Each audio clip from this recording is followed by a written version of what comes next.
당 중독, 당화된 것에 가장 빠른 해결법이 바로 소금이라는 것입니다. 당의 특징이 끈적끈적 들러붙어서 서로 뭉치는 거예요. 이러한 당이 혈액을 끈끈하게 만들고 우리 몸 전체에 들러붙는 거죠. 그런데 이 끈적끈적 눌러붙고 서로 달라붙는 이러한 당의 성질을 분해하고 흩어놓는 가장 잘 하는 게 소금이에요. 우리가 음식을 덜 먹고 막 참고 이런 것들이 이제 주로 다이어트 방법이잖아요. 소금물로 2리터 내지 3리터 정도 해보시면은 좀 더 지방 분해를 가속화할 수 있는 몸의 조건으로 만들게 돼요. 죽염수만 꾸준히 드신 분들 대부분 한 1kg 가까이는 다 감량을 하시는 걸로 보여집니다. 또 하나 제가 많이 받는 질문은 고혈압이 있어요 라고 하시면서 먹어도 되냐? 안녕하세요. 반갑습니다. 저는 현재 강남 이로운 약국을 통해서 음식을 처방하고 있는 약사로 활동하고 또 대한식단코칭협회에서 음식치유 강의랑 또 지도자 양성 이런 것들을 하고 있는 푸드닥터 황혜연 약사라고 합니다.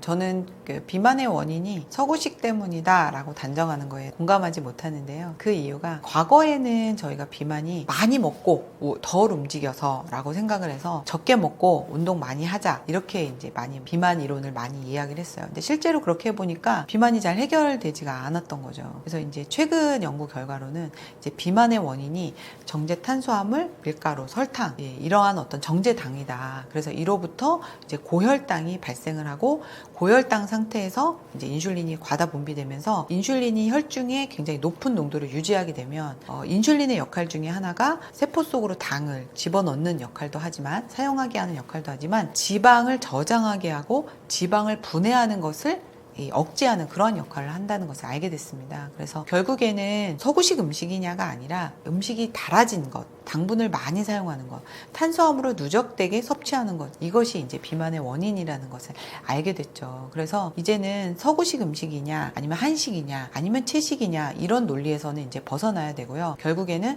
설탕과 밀가루와 같은 정제당과 같은 이 단 음식을 많이 먹느냐, 그렇지 않느냐 이거에 집중을 하셔야 될 것 같고요. 그리고 한식이라고 해서 절대 예외가 아니죠. 한식 같은 경우는 정말 더 탄수화물이 많이 섭취할 수밖에 없는 구조를 가지고 있습니다. 심지어 밥이라는 문화와 반찬 문화에도 다 설탕을 넣기 때문에 반찬 하나에 설탕량은 작지만 이것이 여러 반찬을 섭취하게 되면 설탕량이 굉장히 늘어날 수밖에 없죠.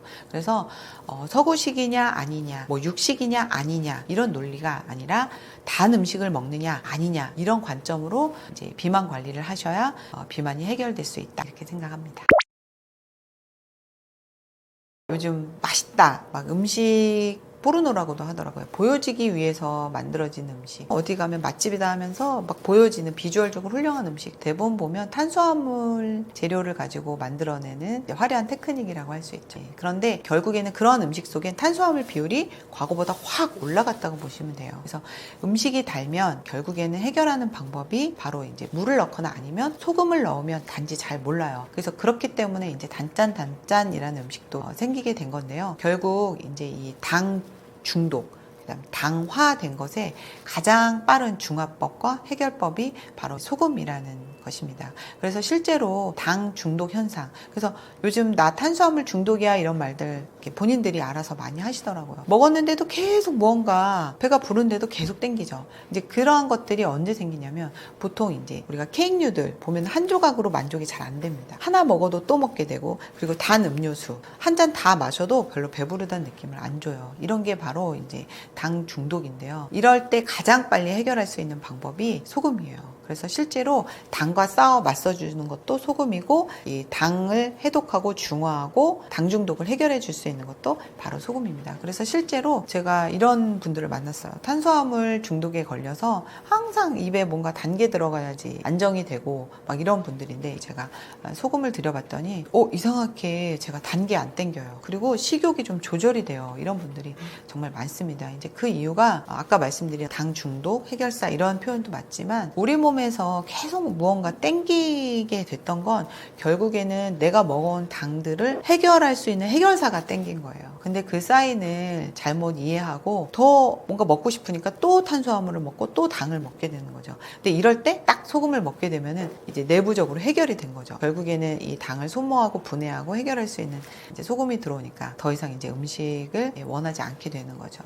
그리고 이제 당 중독 상태에서 제일 중요한 부분이 바로 이제 당의 특징이 이런 거예요. 끈적끈적 늘러붙는 거죠. 그래서 엿이라는 것도 만들 수가 있잖아요. 그래서 요즘 또 탕후루 이런 것도 만들 수가 있죠. 이 당의 특징이 끈적끈적 들러붙어서 서로 뭉치는 거예요.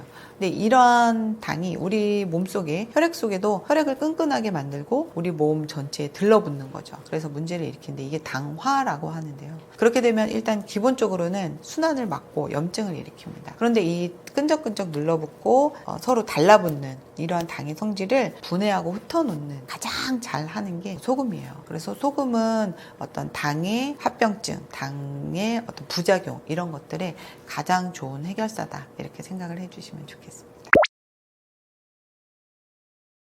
제가 이제 아무래도 소금 전도사고 죽염 전도사다 보니까 이제 소금이나 죽염을 드시고 살 빠졌어요 라고 많이 해주시는 분들이 많아요. 실제로 이제 제가 식단 코칭을 통해서 다이어트 프로그램도 도와드리는데 그럴 때마다 꼭 제가 죽염수를 하루에 2리터 내지는 3리터 이렇게 드시게 하거든요. 실제로 이제 식단을 제대로 하신 분들도 효과를 내지만 가족분들 중에는 이제 식단을 열심히 하지 않으시면서도 막 9kg가 빠졌다, 6kg가 빠졌다 이런 분들이 너무 많아서 저도 이제는 이제 식단의 중요성도 이야기하지만 이 소금물의 중요성에 대해서 더 많이 이제 실감하고 느끼게 되고 있거든요.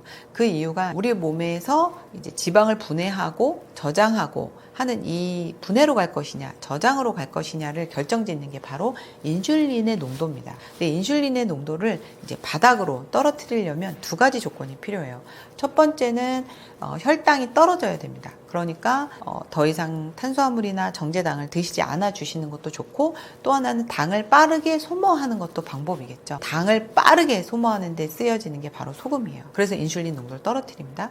두 번째는 인슐린의 그 작용 중에 하나가 뭐가 있냐면 소금의 제흡수입니다. 나트륨의 제흡수입니다. 즉 우리 몸에 염분이 부족하거나 물이 부족할 때는 인슐린 농도를 계속 높여서 나트륨이 빠져나가지 않고 제흡수하도록 도와주는 거예요. 그럼 평소에 소금을 잘 안 드시는 저염식을 하시는 분들이나 물을 잘 안 드시는 분들은 이 제흡수를 계속 해야 되기 때문에 인슐린 농도가 떨어지지가 않습니다. 근데 반대로 내가 소금물을 충분히 드셔주시면 인슐린 농도를 떨어뜨릴 이유가 생기는 거죠. 그래서 이 인슐린 농도를 떨어뜨리는데 이 소금물이 엄청나게 기여를 한다라는 거죠. 그렇게 되면 지방이 저장 모드로 가지 않고 분해 모드로 갈 수가 있다라는 거죠.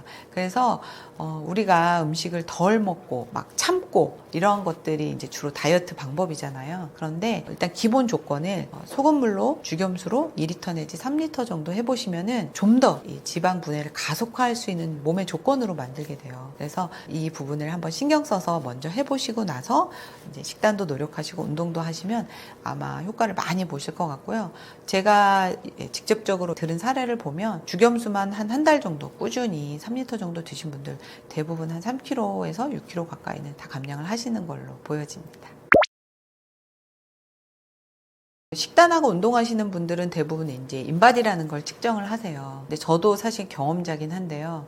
이제 근육량은 늘리고 이제 지방량은 줄이고 싶으시잖아요. 그래서 좋은 몸을 이제 만들고 싶어 하시죠. 그런데 우리 몸은 조건이 있어야지만 지방을 분해합니다. 아까 설명한 것처럼 인슐린의 그 농도라는 조건이 필요한데요. 인슐린 농도는 저희가 측정하기가 좀 어렵잖아요. 뭐 건강검진을 받지 않고서는. 그런데 우리가 인바디 상에서 내가 근육을 잘 만들고 지방을 분해할 수 있는 걸 좀 확인할 수 있는 게 있어요. 그 조건을 확인할 수 있는 게 바로 이제 체수분량입니다. 그래서 체수분을 먼저 채워 놓으시면 아주 지방을 잘 빼내시는데 굉장히 좋은 조건이 돼요. 이것은 제가 이론적으로 말씀드리는 게 아니라 제가 경험적으로 이제 많은 분들의 몸을 관리하다 보니까 이제 또 알게 된 거기도 한데요. 체수분이 채워지면 비례적으로 근육량이 올라갑니다. 우리가 운동을 과하게 해도 근육이 이제 찢어지면서 재생이 되면서 근량이 올라가지만요. 수분이 채워지면 근육의 주성분이 한 70%가 수분이기 때문에 근육이 커져요. 근육이 커지면 당연히 에너지 소모를 좀 더 잘 하겠죠. 그렇게 되면 지방이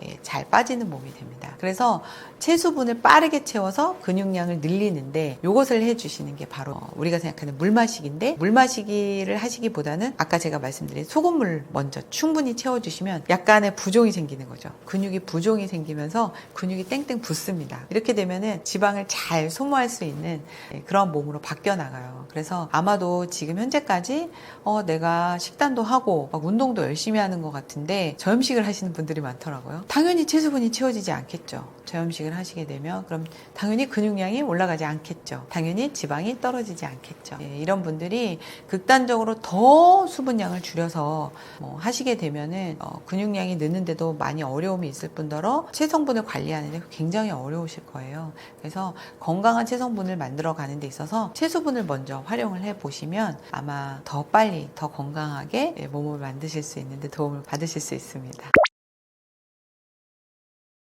일단 소금 섭취할 때 이제 제가 많이 받는 질문으로 정리를 해서 말씀을 드릴게요. 얼마만큼의 농도로 얼마만큼 먹느냐, 이 질문을 제일 많이 받습니다. 제가 주로 많이 말씀드리는 게 물 500ml에 소금 3g 정도 이렇게 많이 추천드려요. 그렇게 하면 한 0.6% 정도 되잖아요. 저희가 병원 가면 링거를 맞잖아요. 링거가 0.9%예요. 그러니까 0.6% 정도의 소금물은 누구나 이제 편안하게 마실 수가 있는 거죠. 그리고 0.9%의 링거를 맞을 때는 환자분들이 주로 병원 가서 링거를 맞는데 환자도 맞을 수 있는 정도의 염도니까 먹는 건 당연히 0.6% 누구나 편안하게 드실 수가 있죠. 그런데 이제 양이 중요하겠죠. 이걸 몇 병을 마실 거냐. 0.6%의 소금물 500ml를 하루에 저는 만약에 좀 체중 감량을 하고 싶다 하면은 최소한 3리터를 드시는 걸 권해드립니다. 그러면 소금의 총량이 한 18g 정도가 될 거예요. 그런데 이제 간혹 이렇게 가이드를 해드리면 평소에 수분 섭취가 안 되어 있거나 또 체액의 삼투압이 0.9%가 망가져 있거나 저염식을 하신 분들 같은 경우는 굉장히 심각한 부종이 옵니다. 그래서 제가 이런 분을 봤어요. 하루에 커피 7잔 마셔요. 저는 물을 안 마셔요. 이런 분들 같은 경우는 뭐 아침에 눈도 못 떠요. 그래서 그런 분들은 처음부터 18g을 드시게 하지 않고요. 그런 분들은 한 2리터, 그러니까 그리고 3g보단 한 2g 정도, 그래서 하루에 10g 내외로 드셔보시고 이때 부종이 생기면 하루 정도 쉬어주세요. 그러면 알아서 빠져나갑니다. 부종이 없다 그러면 이제 10g에서 11g, 12g 이렇게 차차 늘려가서 18g까지는 충분히 드실 수 있으니까 늘려주시면 됩니다. 이 소금의 배출 능력은 사람마다 다 달라요. 그런데 이게 고정값은 아니에요. 그래서 훈련하면서 차츰차츰 늘리면 얼마든지 드셔내실 수가 있어요. 그래서 하루에 나트륨 배출량은 보통 1600g이라고 할 정도로 굉장히 많습니다. 그런데 개인차가 있기 때문에 조금씩 드시면서 이제 내 몸의 반응을 보면서 늘려주시면 될 것 같고요. 저는 뭐 건강인들은 누구나 하루에 충분히 드실 수 있다고 생각하고 저는 하루에 20g 이상, 많이 먹을 땐 40g도 먹고 있으니까. 그리고 이제 이런 질문을 또 많이 하세요. 이제 밥을 먹을 때 들어오지 않느냐. 그러니까 제가 말씀드린 대로 추가로 18g 드셔도 이제 식사로 10g 정도 드시는 거는 전혀 문제가 없습니다. 그런데 이제 각자의 소금의 총량은 제가 계산해 드릴 수가 없잖아요. 결국에는 이제 부종이나 두통 이런 것들을 보면서 내 소금의 배출량이 이 정도구나 라는 걸 보시면서 줄이기도 하고 늘리기도 하시면 될 것 같고요. 또 하나 제가 많이 받는 질문은 이제 혈압인 분들이죠. 그래서 고혈압이 있어요 라고 하시면서 먹어도 되냐 이런 질문을 많이 하시는데 혈압은 혈액순환이 안 되기 때문에 압력을 올리는 거예요. 그래서 순환장애가 원인입니다. 결국 물과 소금이 부족해서 오는 거죠. 소금은 우리 인체에서 가장 잘 혈액을 뚫고 나가는, 혈액을 끌고 다니면서 전신에 전달하는 전달자라고 생각을 하시면 돼요. 그렇기 때문에 우리 몸이 맹물이 아니라 소금물로 되어 있거든요. 순환을 잘 시키기 위해서. 그래서 내가 혈압이 있다라는 건 평소에 소금 부족과 물 부족이 있다는 얘기예요. 그래서 이런 분들이 오히려 두려워하실 게 아니라 평소에 조금씩 소금과 물을 드시는데, 이런 분들이 당연히 평소에 소금과 물을 안 드셨기 때문에 어때요? 부종이나 두통 또는 혈압이 일시적으로 상승할 수 있습니다. 바로 소금의 배출 능력이 떨어져 있기 때문이죠. 그래서 일시적으로 약간 상승이 될 수는 있지만 꾸준히 훈련을 하시면서 빼내는 능력을 키워나가시면 오히려 혈압약을 뗄 수 있는 계기가 될 수도 있어요. 그래서 저는 항상 소금이 가장 좋은 혈압약이라고 말씀을 드리거든요. 다만 그것을 어떻게 훈련하고 먹어내느냐, 이게 중요하고요. 실제로 제가 많은 분들의 혈압을 또 소금물로 끊어드리기도 하고 그렇게 하고 있으니까요. 각자에 맞는 소금량을 찾으시고 편안하게 조절해 나가시면 우리가 달리기를 처음부터 10km, 20km 달릴 수 없는 것처럼 매일 5km씩 달리면서 6km, 7km 늘려 나가는 것처럼 소금도 그렇게 훈련하면서 배출량은 충분히 늘려 나갈 수 있다, 이렇게 생각해 주시면 될 것 같습니다. 요즘은 또 외모적으로 동안인 분들도 되게 많잖아요. 막 50대인데도 30대 같이 보인다. 근데 이제 그건 외모고요. 신체 나이로 보면 50대인데도 70대다. 뭐 이렇게 이제 신체 나이가 이런 분들도 이제 간혹 있고 30대인데도 50대 몸을 가졌다. 이런 분들도 있어요. 그래서 신체 나이의 부분에서만큼은 지금은 사실 저속 노화보다는 가속 노화가 진행되고 있는 것은 사실입니다. 근데 그러면 나는 지금 노화가 된 건가? 아니면 젊은가? 좀 기준이 애매할 수 있을 것 같아요. 그래서 제가 젊음의 기준을 먼저 좀 정의를 한번 해보겠습니다. 젊음의 3대 조건이라고 제가 좀 만들어 봤는데요. 첫 번째는 매일 의존하는 약이 없으셔야 됩니다. 그리고 두 번째는 신체 활동에 제약이 없어야 됩니다. 그러니까 가령 뭐 요즘은 왜 거북목이라고 해서 목 부분에도 젊은 분들이 많이 호소하시는 분들도 있고, 또 무릎이 아파서 나는 등산을 못 가, 아니면 뭐 어디 계단을 못 올라, 이런 분들도 있죠. 그리고 세 번째는 건강 염려증이 없는 겁니다. 이렇게 세 가지로 좀 요약을 해볼 수가 있는데요. 요즘 20, 30대 분들도 매일 먹는 약들이 있는 분들을 제가 많이 보고 있어요. 이 정도는 뭐 기본 아니야 하시면서 드시고 있는데요. 이 매일 먹는 약이 있게 되면은 결국에는 저속 노화를 구현하기가 어려워집니다. 그 이유는 또 나중에 차차 말씀드리기로 하고요. 그래서 저속 노화를 구현하기에 가장 큰 걸림돌은 이 화학 약물이거든요. 그래서 매일 그것도 꾸준히 먹는 약이 있다면 현재 가속 노화가 진행되고 있다, 이렇게 생각해 주시면 될 것 같고, 두 번째는 이제 신체 활동에 제약이 없어야 되는데, 요즘 이 젊은 분들 20, 30대 분들이 제가 알기로는 정형외과를 굉장히 자주 가고 있는 걸로 알고 있어요. 그런 분들이 실제로 요즘 뭐 재활 PT 이런 것도 많이 받으시고요. 재활의학과 굉장히 많이 찾고 있거든요. 그 이유가 이제 날이 갈수록 이제 뭐 이런 컴퓨터나 핸드폰 이런 것도 많이 보지만 운동을 거의 하지 않고 이제 대부분은 두뇌 활동으로 집중되어 있다라는 거죠. 그런 부분. 또 세 번째는 정말 또 제가 실감 많이 하는데, 요즘 20, 30대 분들에게 건강 상담을 많이 하고 있습니다. 지금 현재는 괜찮은데 나중에 이제 건강이 너무 걱정된다고 이렇게 하시는 분들도 있고, 또 5, 60대 건강 염려증은 어떤 거냐면, 부모님들 80대, 90대 부모님들을 많이 케어를 하고 있다 보니까 치매라든지 다양한 어떤 노인성 질환을 보시면서 굉장히 염려들을 많이 하세요. 내가 과연 저 나이가 됐을 때 누구의 돌봄 없이 신체 활동을 할 수 있느냐, 이런 걱정. 그래서 이 세 가지를 다 나는 젊음의 조건 3대 무죠. 이 세 가지가 없다면 저는 이제 저속 노화가 구현이 되고 있는 거고, 이 나이에 비해서 이 세 가지가 있다면 저는 가속 노화가 진행되고 있지 않나, 이렇게 생각이 드는데, 이런 가속 노화가 환경적인 부분에서도 물론 기여하는 바가 크죠. 예전보다는 환경이 굉장히 나빠졌으니까. 그런데 저는 환경이 만약에 원인이라고 생각을 한다면, 제가 하는 식단 코칭이나 이 음식 치료로 저속 노화가 구현이 안 될 건데, 음식에 굉장히 많은 원인이 있기 때문에 음식만 바꿔도 굉장히 젊어지는 분들을 많이 만나고 있거든요. 그래서 저는 이러한 가속 노화는 대부분 우리가 인스턴트나 가공식품, 정제 탄수화물, 또 물을 많이 먹지 않는 습관, 많은 약물들, 액상과당을 포함한 음료수들, 술, 이런 먹는 것에서 기인을 한다고 볼 수 있습니다. 그래서 이 음식만 제대로 잘 드셔도 가속 노화를 막고 저속 노화를 구현할 수 있다, 그렇게 생각합니다. 건강한 식습관인 줄 알았는데 알고 보니 그렇지 않다. 제가 좀 몇 가지 예를 들어서 말씀을 좀 드리고 싶은 게 있어요. 왜냐면 많은 분들이 이렇게 드시는 게 건강한 줄 알고 많이 챙겨 드시고 있거든요. 근데 실질적으로 도움이 되지 않는 식습관들이 참 많아요.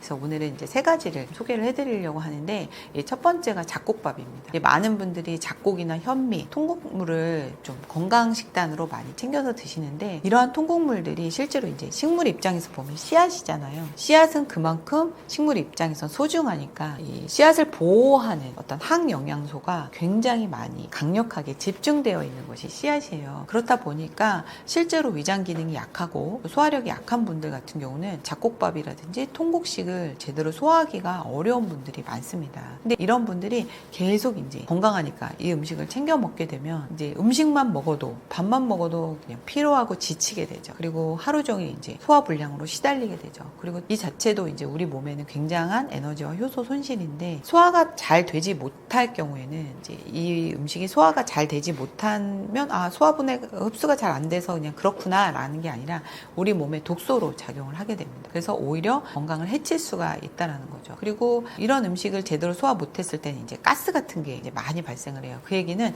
장내 유해균보다는 유해균들이 많이 발생할 확률도 있다라는 거죠. 그래서 득보다는 실이 많은 않을 수도 있는 식습관이다. 개인에 따라서는. 그래서 만약에 내가 통곡식 식사를 하고 오히려 효과를 많이 못 보고 밥만 먹으면 식곤증이 오고 가스가 많이 차고 혈액이 항상 부족하고 빈혈에 시달리고 이런 분들은 쌀밥은 조금 식사가 어렵잖아요. 어떤 흰쌀밥을 드시기엔 조금 불안한 마음도 있으니까 한 5분 도미 정도의 채소나 해조류들을 같이 넣어서 채소밥을 해서 드시면 굉장히 안전하게 또 드실 수가 있고, 또 하나는 반찬을 따로 하지 않아도 여기에 밥 안에 모든 영양소가 같이 들어가기 때문에 굉장히 좋은 방법이거든요. 채소밥을 알려드리니까 많은 분들이 너무 고마워하셨어요. 그래서 너무 편리하다고. 그래서 채소밥을 좀 활용을 해보시면 좋을 것 같고, 두 번째로 제가 이제 말씀드리고 싶은 게, 한식이면 다 건강하다 이런 인식이 진짜 저는 위험하다고 생각합니다. 실제로 이제 한식은 반찬 문화와 메인 디시 그리고 밥, 국 이런 식으로 구성이 되게 돼 있는데, 요즘 한식의 레시피들은 전부 다 당연시하게 설탕을 넣는 게 마치 국룰인 것처럼 되어 있어요. 그렇게 되면 밥에서 이미 탄수화물 과다가 오는데 그 반찬에 모든 설탕이 중첩이 돼 버리는 거죠. 그리고 심지어 메인 디시에도 또 그렇게 설탕이 추가가 되고, 제가 최근에 이제 한정식을 한번 갔다 온 적이 있는데 여기 이 한정식 중에서 설탕을 뺀다면 과연 나올 수 있는 음식이 있을까라는 생각이 들 정도로 전부 다 설탕 양념이 들어가는 거죠. 한 접시에 한 스푼은 마치 설탕 한 스푼이 애교인 것처럼 보이지만, 이것을 한 젓가락 한 젓가락 다 먹었을 경우에는 내가 먹는 설탕의 양은 어마어마할 수 있습니다. 그래서 한식이면 다 건강하다 이런 인식, 또 집밥이면 건강하다 이런 인식은 좀 깨주시고요. 한식을 만들 때, 집에서 만들어 드실 때도 이제 레시피에서 설탕 부분을 좀 배제를 하시고 만드는 거, 그리고 설탕이 없어도 나올 수 있는 음식들이 있거든요. 그건 한식, 양식 다 가능합니다. 가령 예를 들어서 된장국, 설탕이 필요 없는 음식이잖아요. 그래서 이렇게 설탕을 빼고도 만들 수 있는 음식 위주로 드셔주시면 좋을 것 같습니다. 마지막으로 이제 제가 말씀드리고 싶은 건 샐러드를 비롯한 생채소 섭취예요. 그래서 많은 분들이 아침 이제 일어나게 되면 뭔가 건강한 하면서 이제 샐러드 이렇게 많이 드시거든요. 심지어 이제 배달도 많이 받으시더라고요. 근데 소화력이 약한 분들에게 아침부터 드시는 생채소는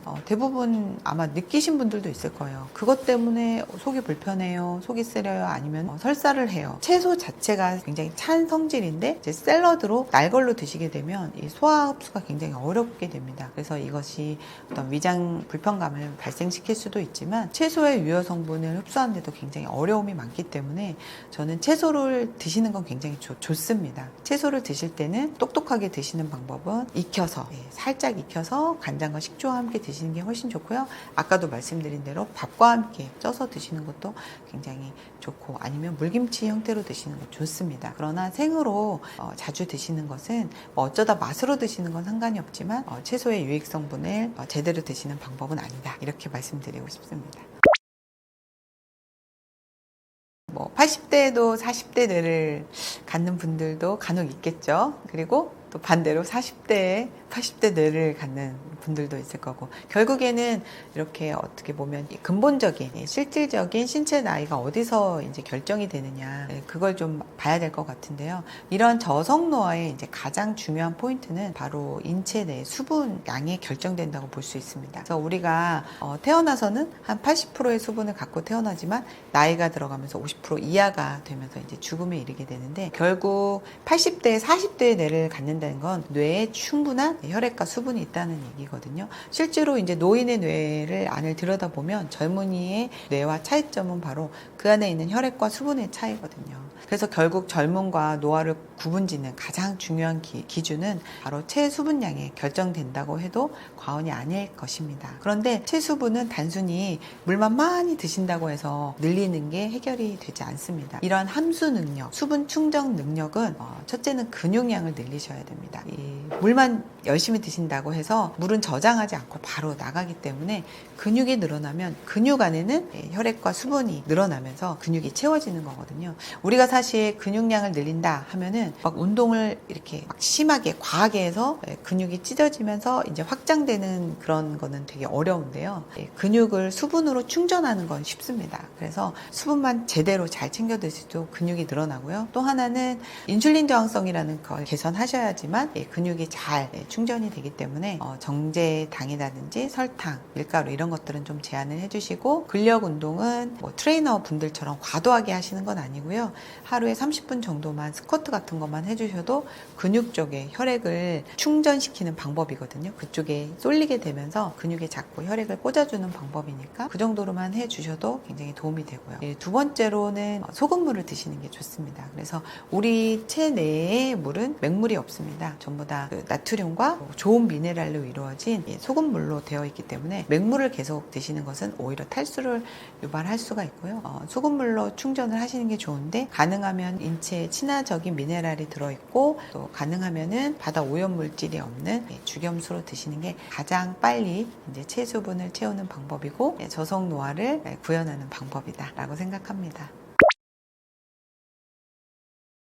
제가 이제 식단 코칭이라는 거를 통해서 이제 많은 분들의 저속 노화를 현재 도와드리고 있어요. 그래서 음식을 가지고 한 100일 정도 꾸준히 이제 코칭을 하고 있는데요. 정말 많은 분들의 사례가 기억이 남는데 그 중에서 좀 한 분, 최근 사례가 좀 기억에 많이 남네요. 이분은 한 50대 후반 정도 되셨고요. 그리고 평소 운동 매니아세요. 그래서 테니스도 굉장히 좋아하시고 수영도 하시고 마라톤도 열심히 하셔서 이제 근육량은 굉장히 괜찮으신 분이었어요. 그런데 그와 함께 이제 지방량도 굉장히 많으셨죠. 그래서 좀 과체중과 비만인 상태였습니다. 한 90kg 가까이 나갔던 것 같아요. 그리고 혈압이나 고지혈증 같은 대사 질환도 기본으로 가지고 계셨고요. 이 밖에도 그분이 이제 말씀하시기를 한 10가지 정도의 질환이 있으셨다고 해요. 이제 코골이를 비롯해서 수면 장애, 만성 피로, 또 무기력, 알러지, 여러 가지. 또 피부도 항상 이렇게 뭔가 트러블이 좀 있으셨어요. 그래서 안색도 별로 안 좋으셨고 그런 분인데 이분은 이제 제가 아까 말씀드린 이제 저속노화법. 일단은 정제 탄수화물, 설탕, 밀가루 이런 것들, 정제당 이런 것들을 이제 제한을 시켰고요. 반대로 양질의 단백질과 지방이 그 주재료인 이런 레시피의 음식들을 드시게 할 때는 반드시 양념류에서 설탕은 이제 배제를 하셔야 되죠. 그리고 이런 음식을 꾸준히 이제 챙겨 드시게 하고 또 여기에 이제 죽염수를 하루에 2 내지 3리터 정도 계속 이제 드시게 했어요. 그랬더니 이분의 체성분이 굉장히 좋아지셨습니다. 그래서 근육은 꽤나 괜찮은 상태였긴 했지만 체지방만 한 9kg 정도 빠지시면서 체성분이 완벽히 변했어요. 그래서 근육형으로 이 D자라고 하죠. 인바디 점수도 굉장히 높아지셨고요. 뭐 그거는 둘째치고 그분이 가지고 있었던 대사질환, 혈압이라든지 고지혈증 이런 부분 굉장히 호전되셨습니다. 그리고 그뿐만 아니라 평소에 늘 가지고 있었던 자질구레한 어떤 질병들, 코골이, 수면 장애, 또 알러지, 피부도 굉장히 맑아지셨어요. 피부 트러블이 이렇게 얼굴 전체에 다 뿌려져 있는 상태였는데 그런 것들이 싹 해결되시면서 미남이 되셨어요. 예, 그리고 딱 보기에도 굉장히 건강해 보이시고 일단 부종도 굉장히 많이 사라졌죠. 그래서 얼굴 윤곽이 드러나면서 한 10살 이상은 젊어진 느낌? 무엇보다도 이제 뱃살이 들어갔기 때문에 옷맵시도 굉장히 살아나셨고 그래서 아내분하고 같이 오셔서 너무 감사하다. 그리고 진짜 뭐 영원히 못 잊을 것 같다. 저에게 이런 말씀을 해주셔서 저도 지금까지 잊지 않고 기억을 하고 있는 것 같습니다. 그분이 더 놀라운 거는 심지어 약사님이셨어요. 그래서 평소에 본인이 알고 있던 건강 상식과 지식으로 케어를 함에도 불구하고 잘 되지 않으셨기 때문에 저한테 이제 상담을 의뢰하실 때 약간 반신반의 과연 해낼 수 있을까 이런 마음으로 그냥 에이 뭐 믿져야 본전이지 하면서 오셨던 것 같아요. 그랬는데 너무 드라마틱하게 변화가 되셔서 저한테 정말 그 이후로도 좀 저랑 지금 먼 거리에 사시거든요. 지방에 계시는데도 가끔 이제 볼 기회가 있습니다. 이제 뵐 때마다 계속 너무 감사하고 이 다이어트, 이 식단 코칭 여기저기 막 알려야 되는데 맨날 이렇게 얘기하시면서 항상 저에게 이렇게 감사의 표현을 해주시고요. 끝날 때 저에게 했던 말씀이 영원히 잊지 못할 것 같다. 그리고 삶의 전환점을 만들어줬고 또 평소에 알고 계시던 어떤 건강 상식과 지식들이 저의 식단 코칭을 통해서 뭔가 환한 빛, 길을 만들어준 것 같다. 그래서 약사로서의 인생도 달라졌다. 이런 말씀을 해주셔서 정말 기억에 너무 많이 남고 아직도 매일 생각하면 행복해지고 기쁜 사례입니다.